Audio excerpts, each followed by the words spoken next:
the media this season predicted that Poole Town would finish bottom of the table. However, I think we're going to prove them wrong.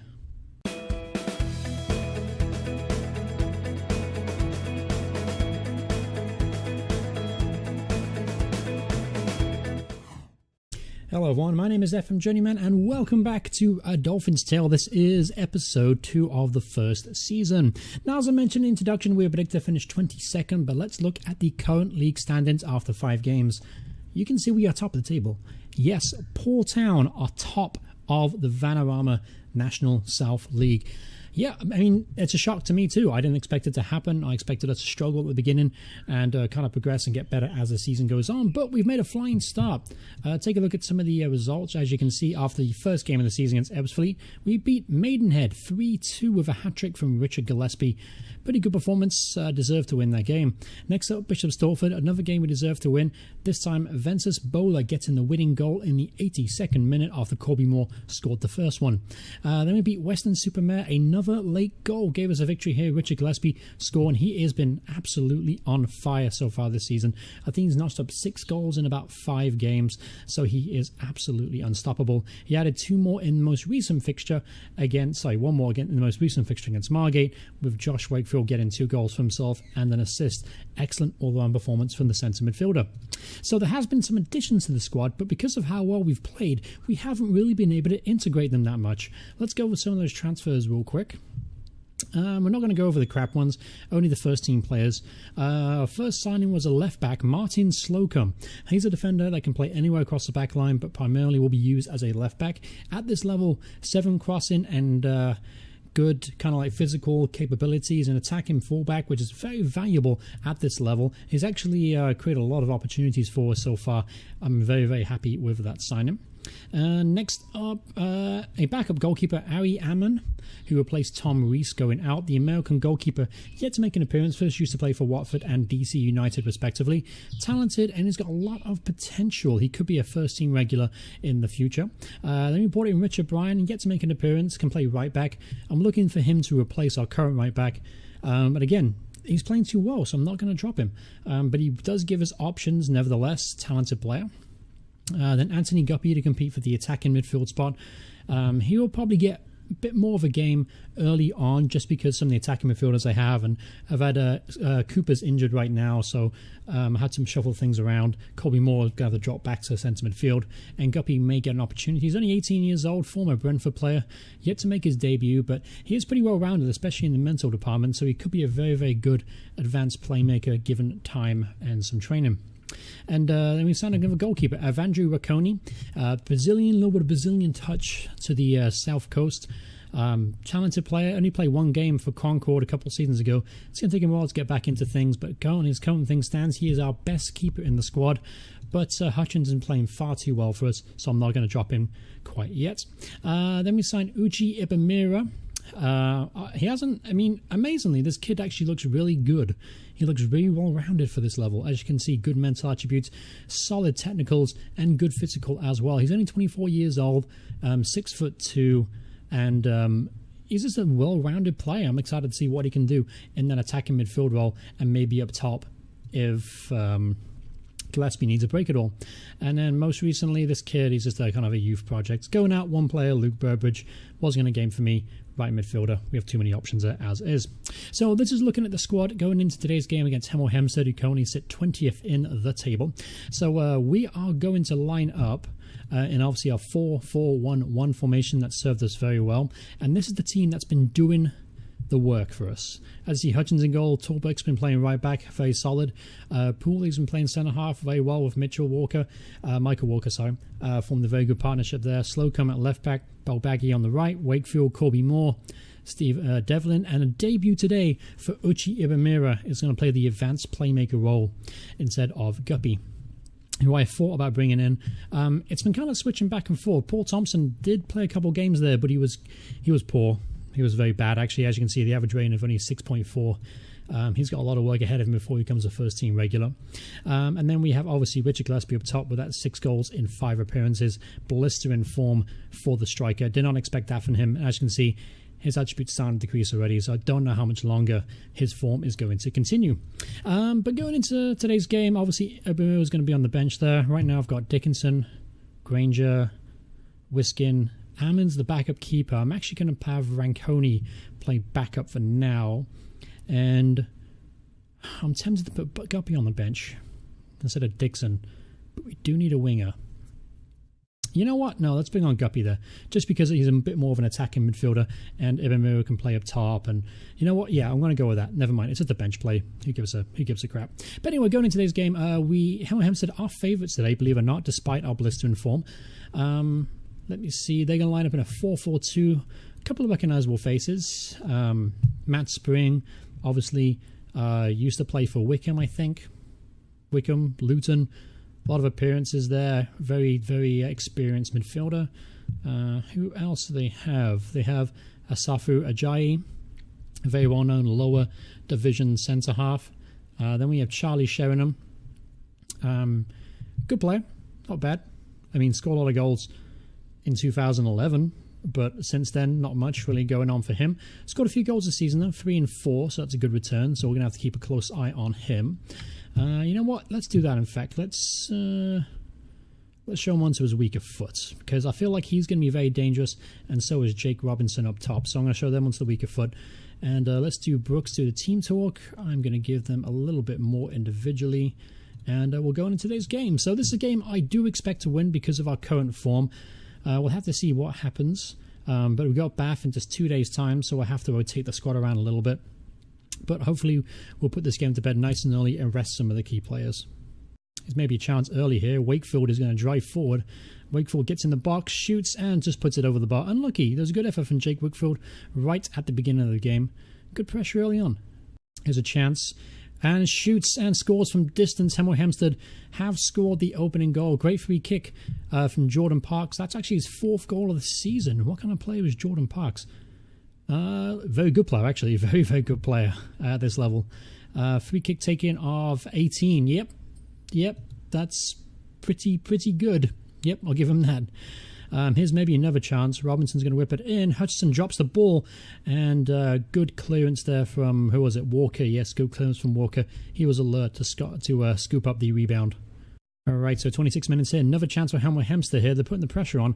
Sheringham finds space in the box and scores. He makes it 2-0. Looks like my cocky, arrogant persona has kind of gone to waste in the first 27 minutes of this game. Take another look at this replay. Yeah, ball just kind of bobbled around and Sheringham slotted past the hapless Hutchins in goal. So 2-0 down is not ideal. All right, approaching half-time. No more action to speak of thus far. The game's been kind of 50-50 despite the 2-0 deficit. So it does tell me we do have a chance in the second half to get back in this thing. But we're definitely going to have to make a couple of changes. We may have to go to an attacking style of play.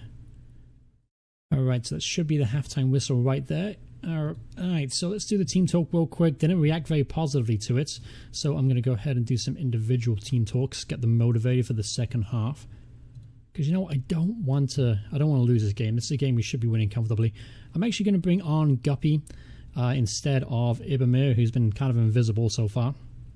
And that's the only change I'm going to make as of half-time. We'll have to go see how the second half starts.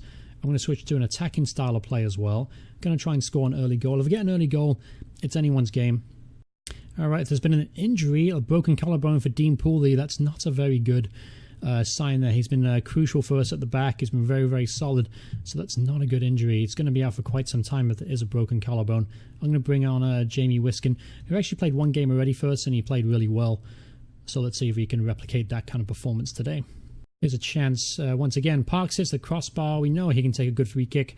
That was a good effort again, smashing it off the crossbar. We've only got 20 minutes left to go, and nothing's really changed. I'm going to have to change my formation real quick. Right now, I've only got one up top. We're going to switch to 2. Let's put Guppy back in midfield. And let's turn him into... You know what, actually, let's go... This actually worked in the first games. Let's go to a diamond formation. Let's have Guppy as a shadow striker.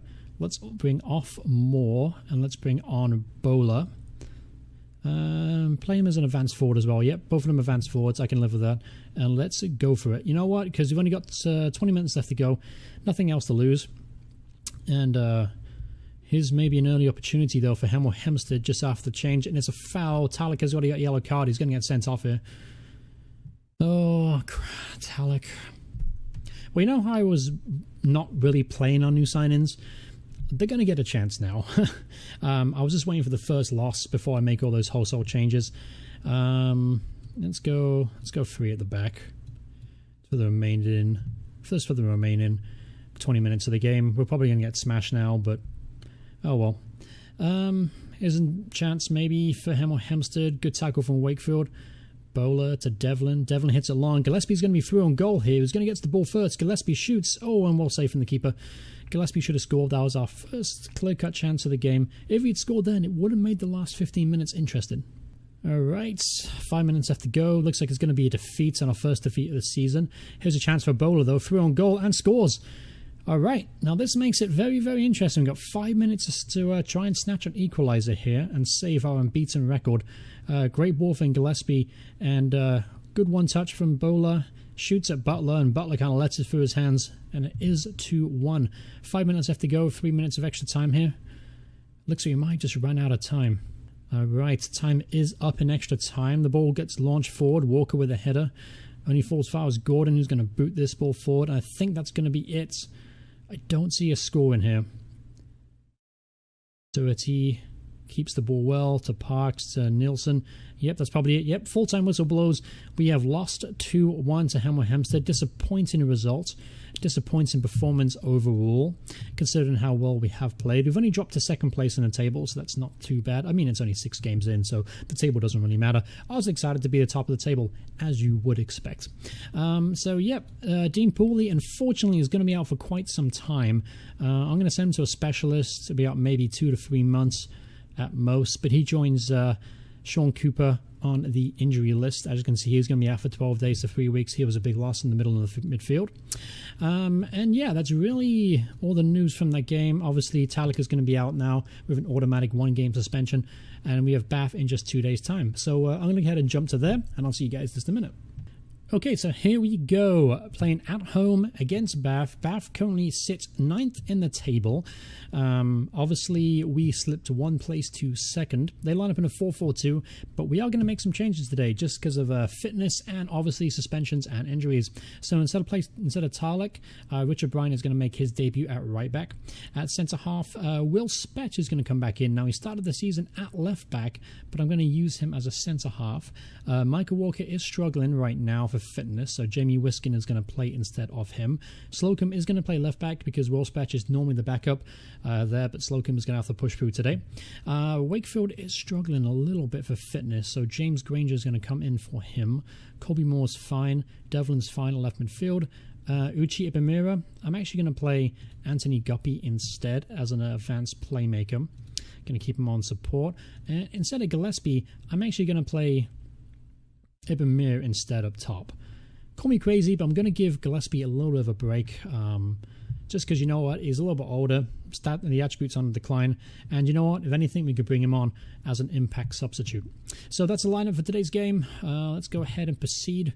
The media has Bath as favourites, so I'm going to get used to saying that. The opposition team is just going to be favourite. Alright, so let's see who they got. Anyone good? Elcock, I recognise him. Very versatile player, Andrew Elcock. Let's see who else they got. Dan Ball, really good left back in this league, very good defender. Who else they got up top? Let me see. They got Jamie Lucas, who's on loan from Bristol Rovers right now. Hasn't scored a goal, but it's only a second game. Who else they have? They have Michael Cregan. He scored 3 goals and 4 appearances for them. He looks a pretty well-rounded striker. Only 17 years old, on loan from Stevenage, so we have to keep a close eye on him. Alright, we'll give the assistant manager the team talk duties, and let's kick off today. Let's try and bounce back with a victory. 20 minutes in here, Brian throws it in, Lucas snatches onto it, and good save from Hutchins. Bit of an error there for coming from the throw-in. Here's a chance from the corner kick, maybe. He whips it in, Spetch with the clearance, and Devlin's going to try and get to it. He can't get to it. Simpson puts it back in, and the danger's not quite over yet. Spetch makes another good clearance, and that should be the end of the highlights. All right, just on the eve of halftime, game's been about 50-50. We've got 56 possession. We've had a few more shots than they have. They've had that one clear opportunity, though, that happened from the error at the throw-in. Let's take a look. Some of the guys are holding up okay condition-wise, considering the last game was only 2 days ago. I've got options on the bench, obviously Josh Wakefield and Richard Gillespie in particular. But I'm going to go ahead and start the second half with the same lineup, considering we're not actually playing that bad. A draw wouldn't be the worst result here.